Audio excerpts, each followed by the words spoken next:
तुमादिदेवः पुरुषा पुराणः तुमस्य विश्वस्य परम निधानम वेत्तासि वेद्यम च परम च धाम त्वया ततं विश्वमनंत रूप वायु यमः अग्निवर्णा शशांकः प्रजापतिस्त्वं प्रपितामहस्य नमो नमस्तेस्तु सहस्रकृत्वा पुनश्च भूयोऽपि नमो नमस्ते। वसुदेवसुतं देवं कंसचाणूरमर्दनं देवकी परमानंदम श्रीकृष्णं वंदे जगद्गुरुं कृष्णं वंदे जगद्गुरुं। कृष्णाय वासुदेवाय हरे परमात्मने प्रणतक्लेशनाशाय गोविंदाय नमो नमः, गोविंदाय नमो नमः। हम सभी आज पुनः भगवद गीता ज्ञान के इस विशेष सत्र में भगवद गीता ज्ञान पर चर्चा के लिए उपस्थित हैं। भगवान श्री गोविंद भी हमारे साथ नित्य की भांति उनकी उपस्थिति है और अनेक देवगण भी इस गीता ज्ञान चर्चा में नित्य उपस्थित होते हैं, ऐसा हमें आभास रहता है। जहाँ पर रामचरितमानस की चर्चा होती है वहाँ पर संकट मोचन हनुमान का की उपस्थिति रहती है, और जहाँ पर भगवद गीता ज्ञान की चर्चा होती है वहाँ पर देवताओं की उपस्थिति रहती है, ऐसा मनीषियों और शास्त्रियों का मानना है। तो हम सभी के साथ भगवान श्री गोविंद भी हैं और देवगण भी हैं। उनकी सानिध्यता में ये सत्र आज आरंभ हो रहा है। नित्य भी उनकी सानिध्यता रहती है, इसमें कोई दो मत नहीं, एक ही मत है का साथ रहता है। आइए चलते हैं आज के विषय की ओर। आज अध्याय संख्या 16 दैवासुर संपद विभाग योग। तो पिछले सत्र में हम सभी ने श्लोक संख्या 8 पर चर्चा की थी। श्री भगवान ने श्लोक संख्या 8 में ये कहा था कि ईश्वरीय प्रकृति के मनुष्य ऐसा कहते हैं कि ये जो संसार है इसका कोई आश्रय नहीं है और यह संसार सत्य भी नहीं है। और तीसरी बात, इसमें कोई ईश्वरीय व्यवस्था नहीं है, यह बिना ईश्वर की व्यवस्था के चल रहा है। चौथी बात ये कही थी कि स्त्री पुरुषों के संयोग से ही इस संसार की रचना होती है। और पांचवी बात यह कही थी, इस संसार का जो मुख्य उद्देश्य है वह केवल कामनाओं की पूर्ति करना है, इसके अतिरिक्त कोई उद्देश्य नहीं है।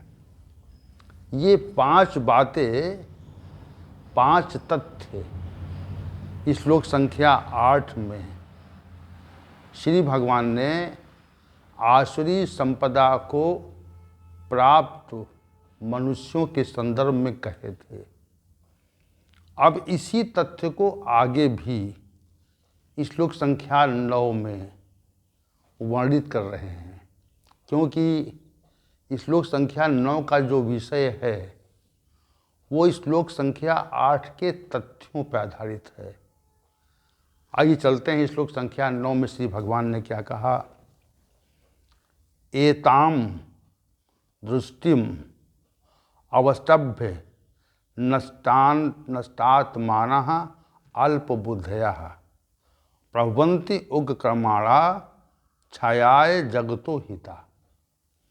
हे अर्जुन, जिस ज्ञान का हमने श्लोक संख्या 8 में वर्णन किया था, वह ज्ञान तो मिथ्या है और इसी ज्ञान का अवलंबन करके जिनका स्वभाव भी विनिष्ट हो गया है, जिनकी बुद्धि मंद पड़ गई है, जो समस्त प्राणियों का अपकार करने वाले हैं और अनेक उग्र कर्मों का संपादन करते हैं, वे जगत के विनाश के लिए भी समर्थ होते हैं। जगत का विनाश वे करना चाहते हैं, ऐसा श्री भगवान ने कहा। तो इस श्लोक संख्या 9 का जो मूल विषय है वह श्लोक संख्या 8 पे आधारित है और इसलिए श्लोक संख्या 8 में जो श्री भगवान ने कहा उसको हमें अपनी स्मृति में संजोए रखना है, तभी हम श्लोक संख्या 9 के अर्थ को समझ पाएंगे।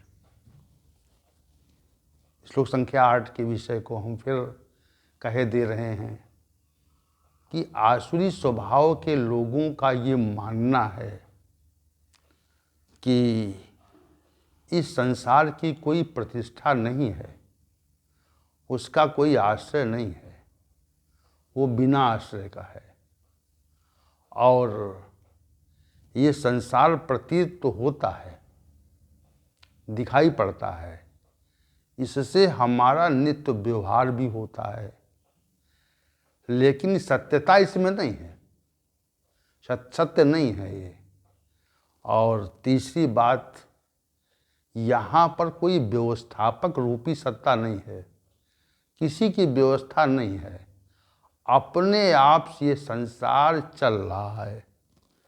और चौथी बात, ये स्त्री पुरुषों के संयोग से उद्भवित होता है।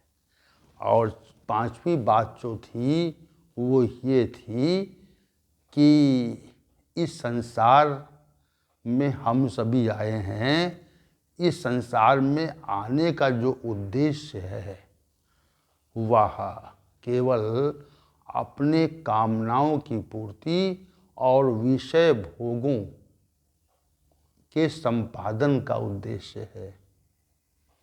श्री भगवान यहाँ कहते हैं एताम दृष्टिम अवष्टभ्य। ये जो श्लोक संख्या 8 में जिस तथ्य को श्री भगवान ने कहा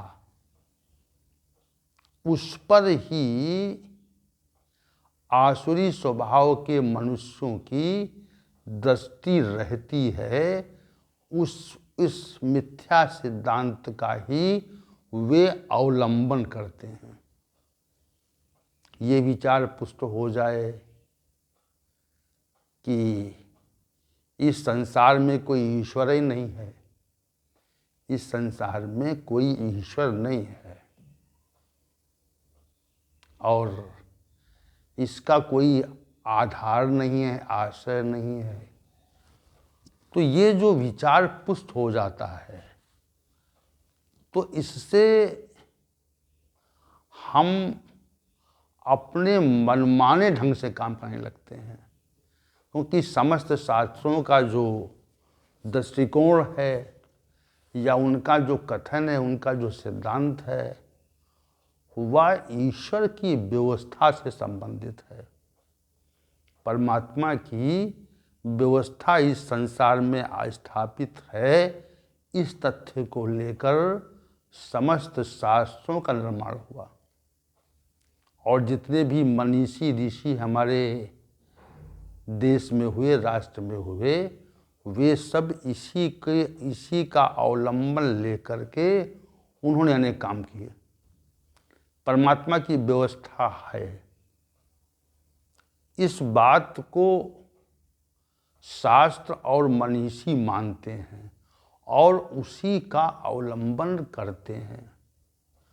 वर्तमान समय में भी जो मनीषी हैं और जो भी शास्त्र उपलब्ध हैं वह भी यही व्यवस्था देते हैं कि परमात्मा की सत्ता इस संसार में है।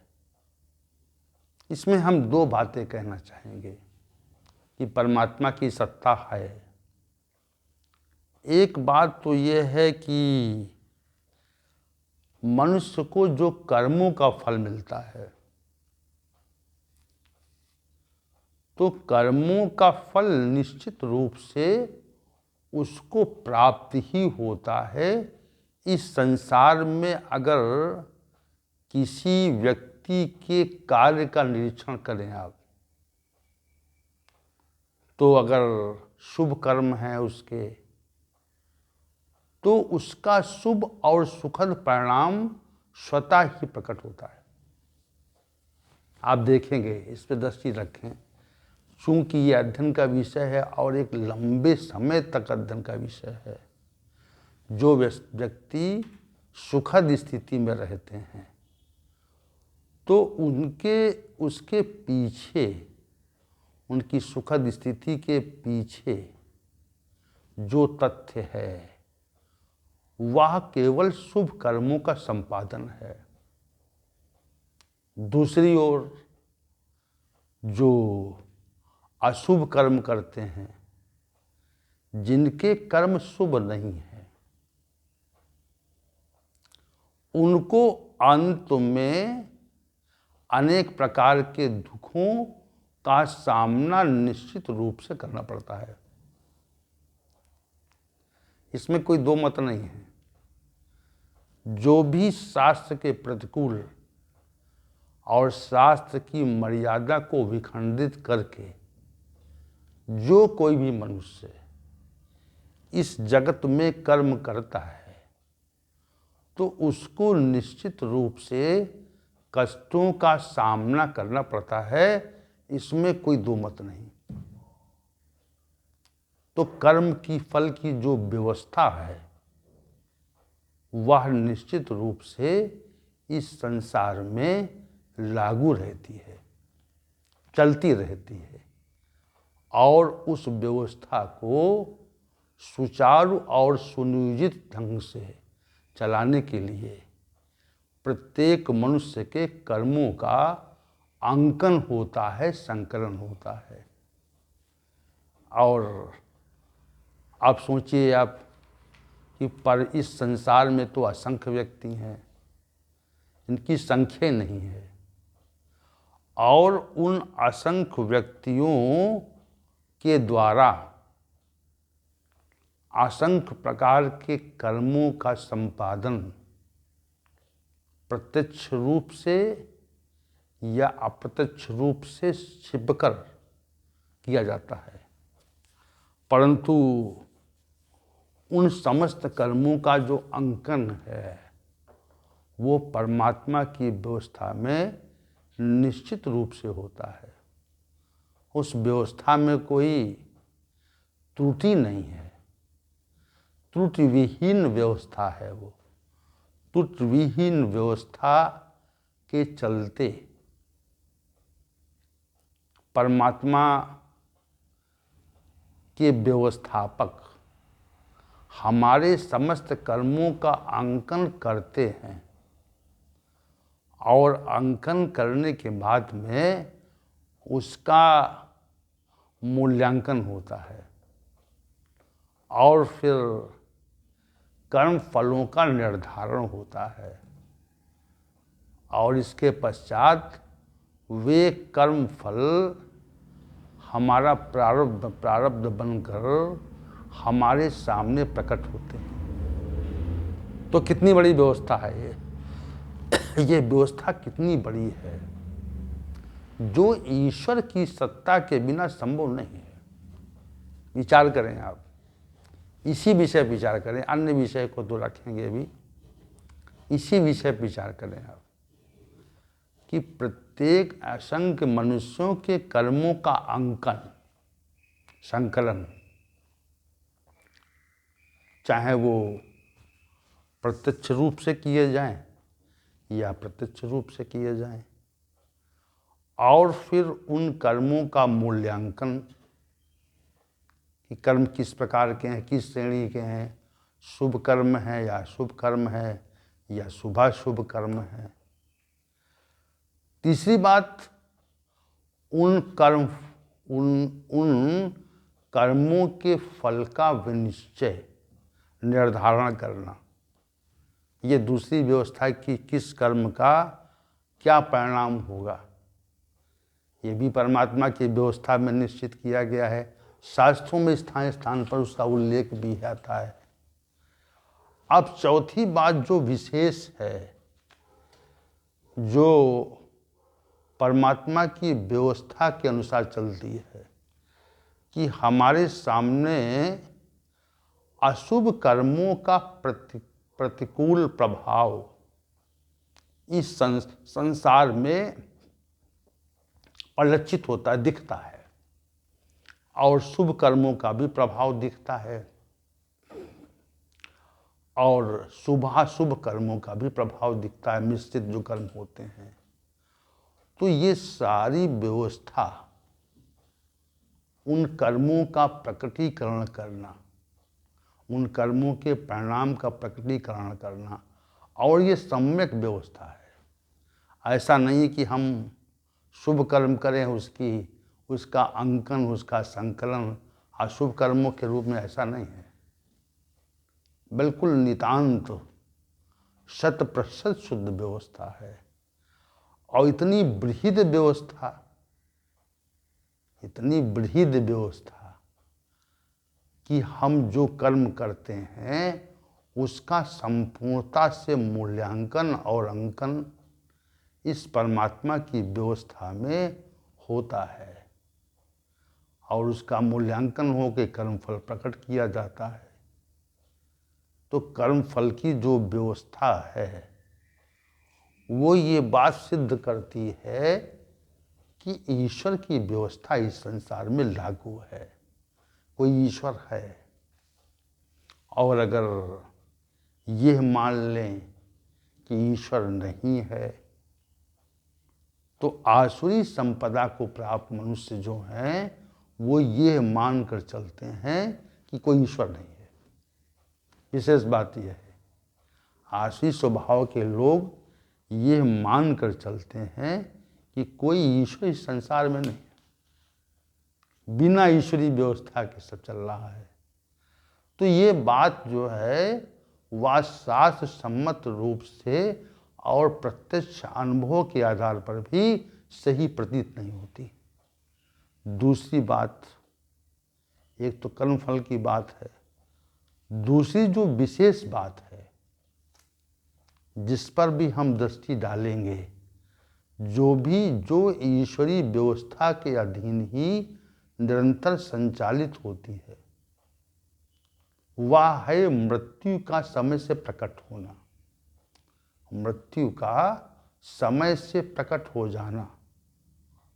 ये दूसरी विशेष बात है कि प्रत्येक प्राणी जन्म लेता है तो उसकी मृत्यु का जो समय है वह भी निश्चित रूप से निर्धारित कर दिया गया।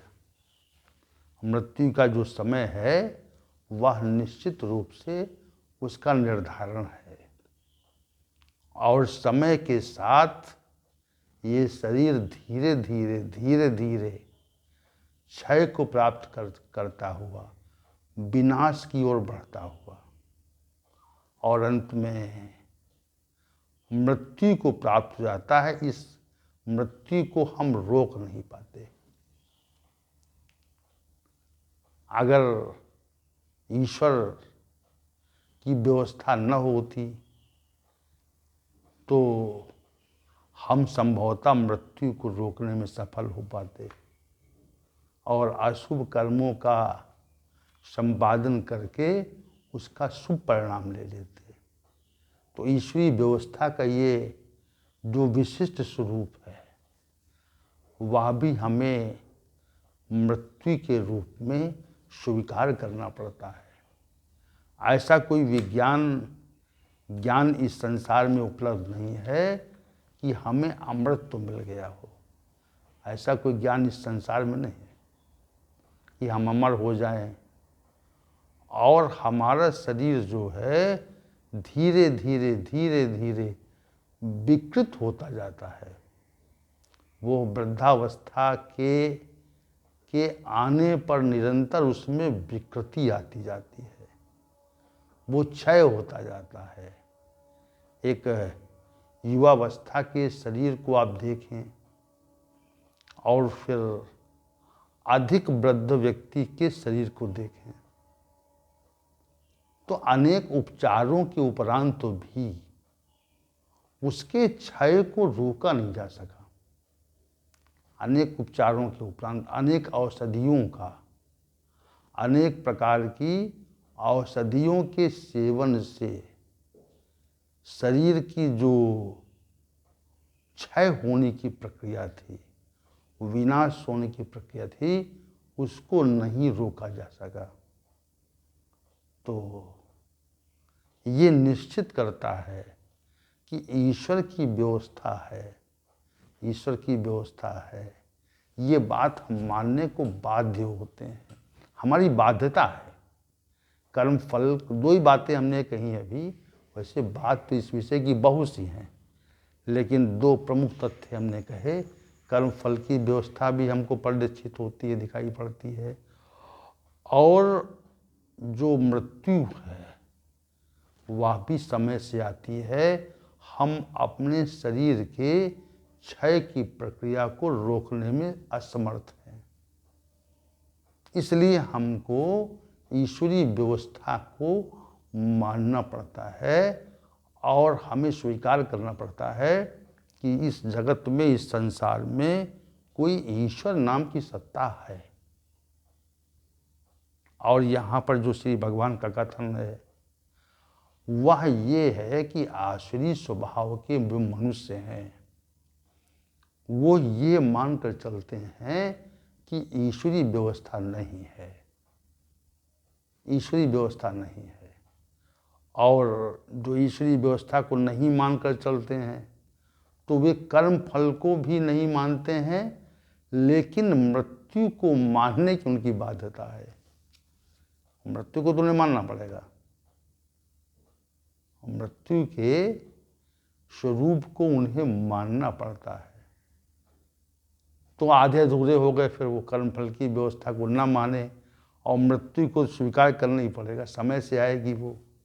तो यहाँ श्री भगवान कह रहे हैं कि एताम दृष्टिम अवस्तभ्य, ईश्वर नहीं है, ईश्वरीय सत्ता कोई नहीं यहाँ पे है। इस जगत में परमात्मा की सत्ता नहीं है, उसका कोई अस्तित्व नहीं है, उसकी कोई व्यवस्था नहीं है। न तो सत्ता है, ना उसकी व्यवस्था है, और ना कोई ईश्वर नाम का व्यक्ति इस संसार में है। ये संसार अनायास ही अपने स्वरूप में, अपने प्रवाह में बह रहा है। ऐसा आसुरी संपदा को मानने वाले व्यक्तियों का मानना रहता है। श्री भगवान ने कहा ईश्वर नहीं है, ये बात वो मान कर चलते हैं। एक बात, एताम दृष्टिम अवस्तभ्य, इस दृष्टि को, इस विचार को, इस सिद्धांत का अवलंबन करते हैं वो लोग। अवलंबन करके, और अवलंबन जब करते हैं तो उनकी जो तर्क शक्ति है, जो विचार शक्ति है, आसुरी स्वभाव के जो मनुष्य हैं उनकी जो विचार शक्ति है वह निश्चित रूप से प्रभावित होती है।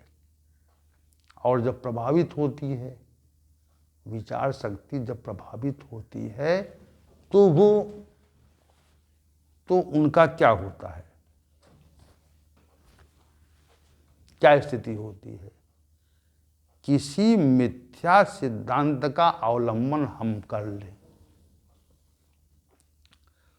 तो जिस किसी मिथ्या सिद्धांत का हम अवलंबन करते हैं, जिस किसी मिथ्या सिद्धांत का हम अवलंबन करते हैं तो उस मिथ्या सिद्धांत का जो प्रभाव है वह हमारे शरीर पर प्रतीत होता है।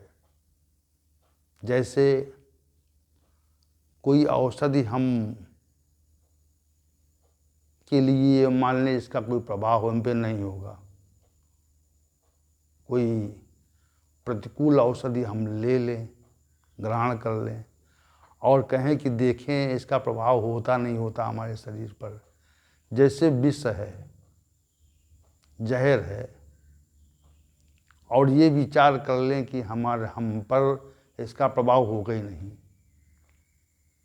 तो ये बात विचार में आ गई और कहीं वो क्रिया में आ जाए, उसको ग्रहण कर लें हम,